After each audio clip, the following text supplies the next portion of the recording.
பண்ணீங்க, சீரியல்ஸ்ல பண்ணீங்க. ஃபர்ஸ்ட் ஆரோமலே படத்துல ஹீரோக்கு பக்கத்திலேயே வர மாரி, அது பிளஸ் ஒரு கேரக்டராவே ஒண்ணு குடுத்தாங்க உங்களுக்கு. அது எப்படி இருந்துச்சு? அது எப்படி வந்துச்சு ஃபர்ஸ்ட்? எனக்கு ஆரமலை படம் வந்து எப்படி சொல்றது? அது என் படம் மாரி எனக்கு ஃபீல் ஆகும். அது அந்த படம் ரிலீஸ் ஆகும்போது டைரக்டர், ஹீரோ எப்படி சந்தோஷப்பட்டிருப்பாங்களோ, அதை விட நான் அதிகமாகவே சந்தோஷப்பட்டேன்.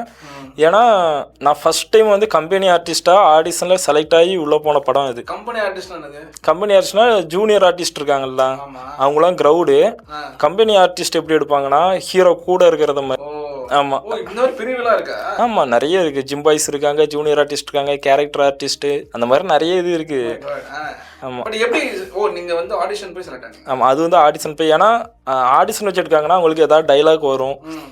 ஹீரோவோட ஃப்ரெண்டாக நடிச்சாங்கன்னா அவங்க ஒரு 5 பேர் இருக்காங்க அப்படின்னா அந்த 5 பேரும் தொடர்ந்து வரணுங்கிறதுக்காக அவங்களுக்கு கொஞ்சம் எக்ஸ்ட்ரா சம்பளமா இருக்கும். நடிக்க தெரிஞ்ச ஆட்கள் எடுப்பாங்க. ஓ, ஓகே. ஆமா, அது வந்து கொஞ்சம் அதுக்கு உங்களுக்கு அடுத்து ஆடிஷன் எக்ஸ்பீரியன்ஸ் எப்படி இருந்துச்சு? என்ன கேட்டாங்க?